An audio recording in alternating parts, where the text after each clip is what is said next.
Merci à tout le monde. Je voudrais faire un merci spécial à Martin. Quand j'ai vu que Martin commençait ce matin, avec la notoriété de Martin, je me suis dit « Oh wow, j'ai une méchante première partie. » Alors, merci d'avoir réchauffé la salle. C'est très apprécié, très apprécié. En 1911, un petit livre a été écrit qui s'appelait « Les principes scientifiques de la gestion ». Ce petit livre-là allait changer dramatiquement la façon dont les entreprises allaient être gérées pour un siècle. Vous l'avez peut-être reconnu, ça a été écrit par M. Frederick Taylor, ingénieur de formation. Le taylorisme et le travail à la chaîne étaient nés. Puis moi, pendant des années, je me suis réveillé la nuit pour le détester, ce monsieur-là. Moi, le taylorisme, ça ne marche pas.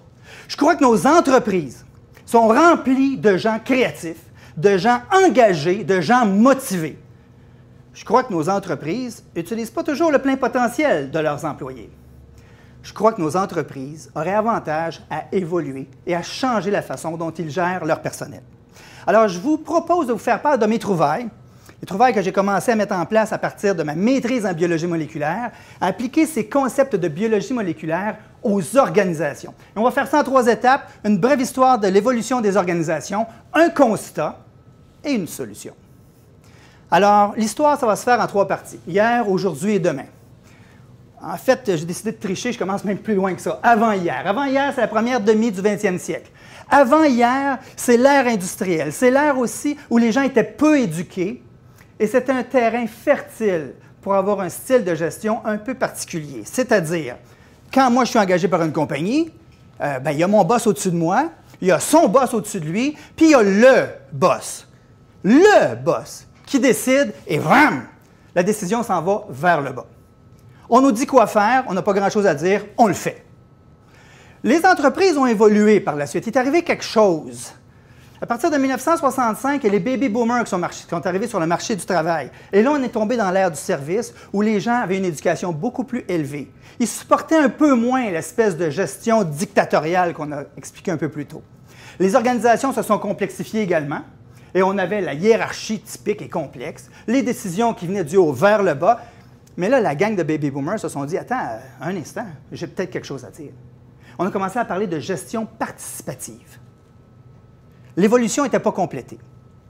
Un peu plus tard, l'évolution s'est manifestée d'une façon différente. On est tombé dans l'ère de l'information. Alors, si au début du siècle, on cachait l'information et on commençait un petit peu à la laisser filtrer, à partir de 1995 et l'avènement du Web, l'information était disponible pour tous. Elle était accessible à tous et les gens ont commencé à questionner les structures des entreprises. Maintenant, on voulait faire éclater les structures des entreprises. Et quand on fait éclater quelque chose, on aimerait préserver ce qu'on avait acquis.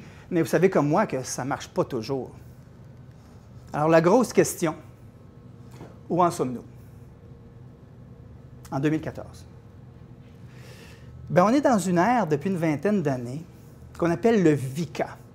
Le VICA, c'est un environnement de grande volatilité, d'une grande incertitude, une grande complexité et une grande ambiguïté. Et ça dure depuis quelques dizaines d'années. Est-ce que nos organisations sont prêtes à faire face à cet environnement-là avec les vieilles structures? Rappelez-vous, je vous ai dit que je crois que nos entreprises sont pleines de potentiel.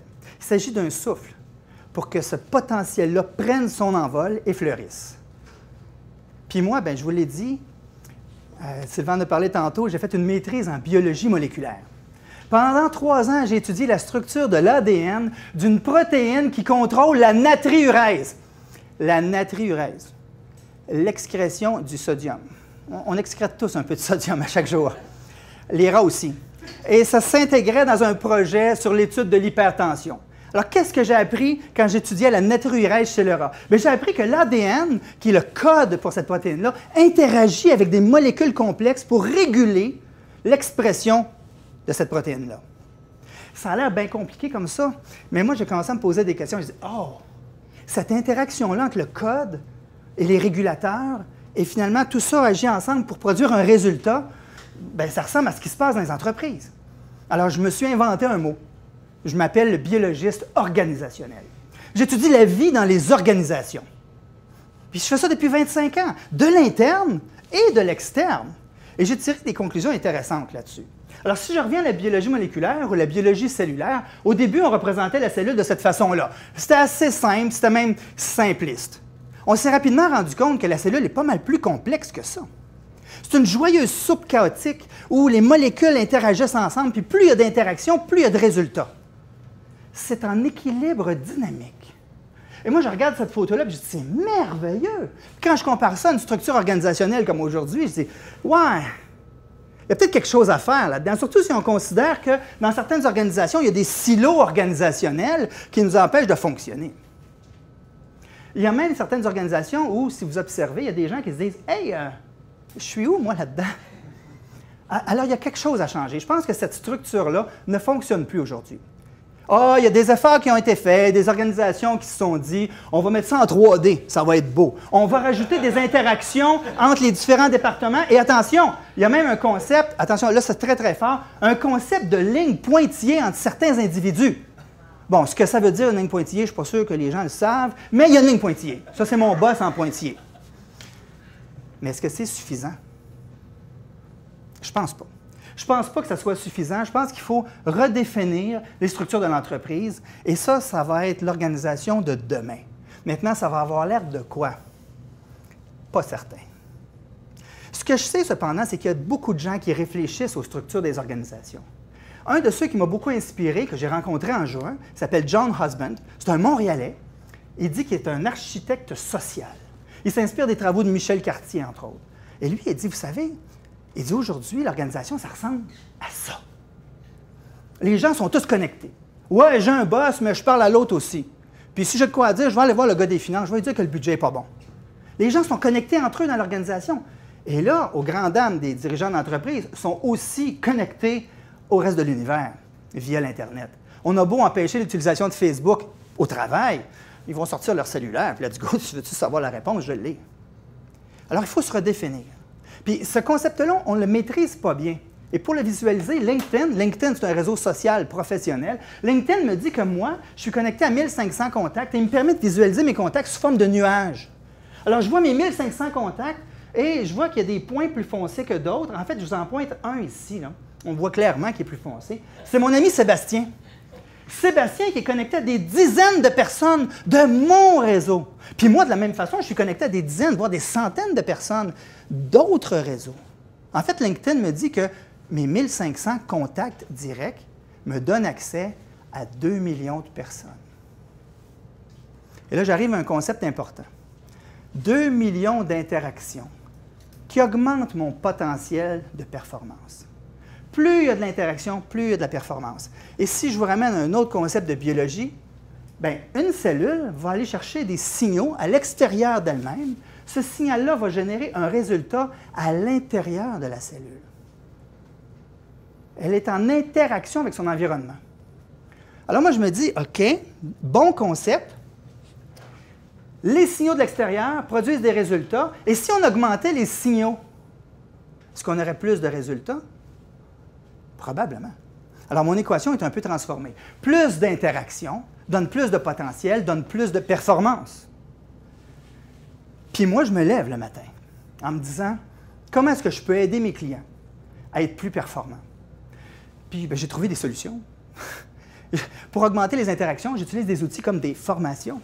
J'utilise des outils comme du team building. J'utilise des outils comme des conférences. Et j'utilise ce que j'appelle des réseaux de connaissances. Dans le fond, ce que je fais avec mes clients, c'est que je les aide à créer des interactions à l'intérieur de l'entreprise. Plus d'interactions, plus de potentiel, plus de performance. Et là, j'arrive avec un petit mur. Quand les gens comprennent qu'ils vont interagir, leurs employés, ils se disent « Attends une minute, tu veux dire qu'ils vont se parler? » Il y a des employés qui ont peur d'aller voir leurs collègues, mais plus que ça, leur patron, littéralement, capote de penser qu'il y a peut-être de l'information qui va circuler. Ouh! Mais là, je dis un instant, et là, je suis très poétique ici, là. Partager de l'information, c'est comme partager une flamme. On n'a pas moins à partager. On a juste 2 fois plus de lumière.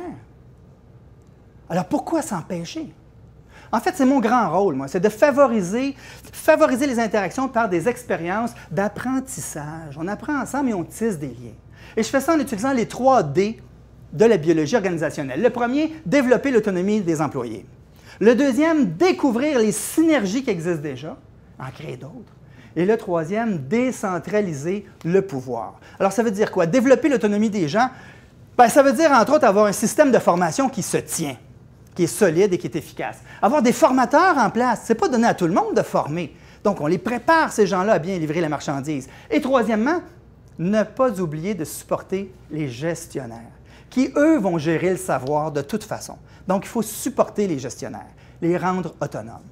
Ensuite, pour décentraliser le pouvoir, qu'est-ce qu'on fait? Bien, d'abord, maîtriser les techniques de délégation. Ensuite, optimiser les réunions. C'est une plaie, les réunions dans les entreprises. Et finalement, avoir des communications interactives. Pas seulement le boss qui parle et qui donne les chiffres de l'année. On peut-tu se parler et interagir? Finalement, découvrir les synergies. Les synergies, c'est un drôle de mot. C'est assez buzzword, synergie, là. Mais dans le fond, ça veut dire 1 plus 1 égale 5,5. Ou plus. C'est d'aller chercher, d'aller comprendre que la somme est plus grande, le total est plus grand que la somme des parties. Et il y en a déjà, il faut aller les chercher. Qu'est-ce qu'on fait pour ça? On organise du team building, de la consolidation d'équipe, ou du team bonding, des activités pour que les gens apprennent à se connaître, mais d'une autre façon. Finalement, des communautés de pratique, à l'interne ou à l'externe. Et les communautés de pratique, c'est un nouveau terme, c'est peu connu, mais on peut dire aussi réseau de connaissances. C'est-à-dire qu'on met des experts ensemble qui partagent leurs préoccupations, leurs passions et leurs solutions. En fait, c'est des experts qui vont apprendre ensemble. Ils vont appartenir au même groupe. Il y a un sentiment d'appartenance fort qui se dégage et finalement, ils vont être capables d'appliquer les nouvelles notions. Les 3 A des communautés de pratique.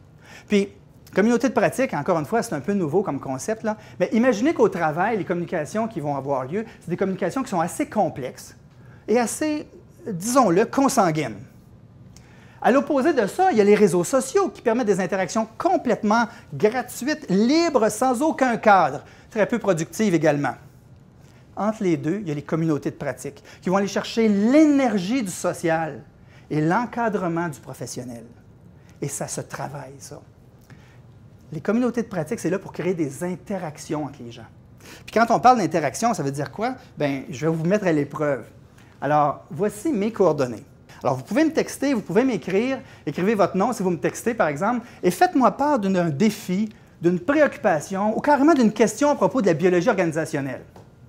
Et là, ce que j'aimerais qu'on fasse, c'est que les gens dans la pièce me fassent parvenir cette information-là, et les gens qui sont en web diffusion le fassent également. Une communauté de pratique, c'est quoi? Bien, une communauté de pratique, c'est d'aller chercher de l'info et de l'utiliser. Alors moi, ce que je vais faire, je vais compiler tout ça.